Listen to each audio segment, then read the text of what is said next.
What does your tax policy look like, and what kinds of ideas do you have to deal with the budget deficit and also the looming underfunded needs that we have? For example, single-payer health care, any of the other funding needs. Beginning with Jesse Johnson. How would you generate revenue for not only the budget deficit that we have, but other underfunded needs, for example, healthcare? Well, I'd like to take your last question first, if I could, because I believe it's the answer to a lot of the problems that we're facing.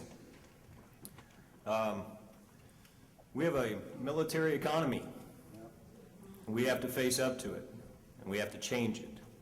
When there's something like $750 billion, I believe it's $787 billion being spent on the books. That's discretionary spending. And then there's all the non-discretionary spending, and then there's also black market, which is a lot of money that we don't even talk about, is never addressed. There's plenty of money to go around. There's plenty of money to deal with a lot of these issues. They're just simply not being dealt with because we have the $800 hammer, and the $800 hammer is spread across the nation because, you know, you have different parts of it being made in different places and putting jobs and foods on the table in the constituencies of that Congress. Thank you. Sorry. Jared Ball.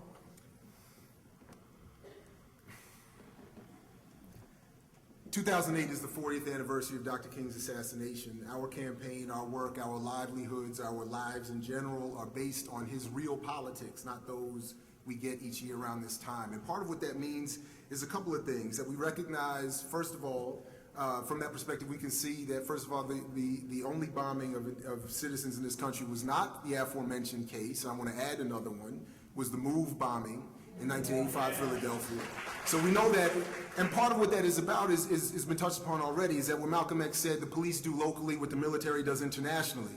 This funding that has been used to turn this country into a police state through the help of communications technology in most recent years is being directed against us. We need to reform our mass movement and through this electoral political mechanism to deal with that and address that so that we can then reuse the tax dollars that we spend or have taken from us to deal with the many problems that we can easily deal with if they were reapportioned somewhere else. Thank you. Okay, Nestor. I would say repeal the Bush tax cuts. That would help. Tax corporations that move offshore, close tax loops, cut military spending, and trim Pentagon waste. That would be a great place to start. Thanks. Senator McKinney. The Pentagon waste is particularly interesting and important, and as Jesse said, there is enough money to supply those underfunded and unfunded basic needs.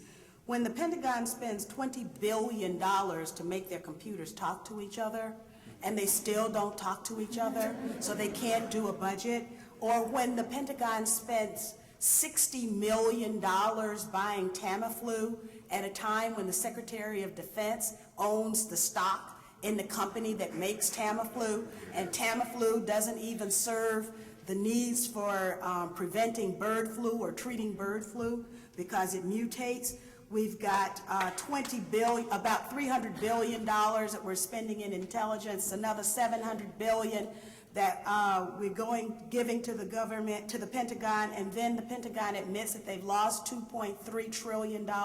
There is no dearth of money. It's a question of our political will. Thank you.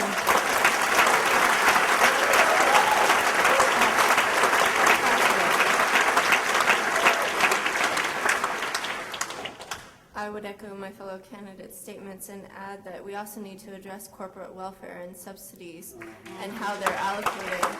When we're paying people not to grow food, when we're paying gas companies to subsidize oil prices, those are things that would also help go along with dealing with the Pentagon mismanagement and other mismanagements. We've got far too many departments now in the government, and they're doing the same sort of tasks. So we need to look at consolidation of tasks and skills in the governmental agencies as well.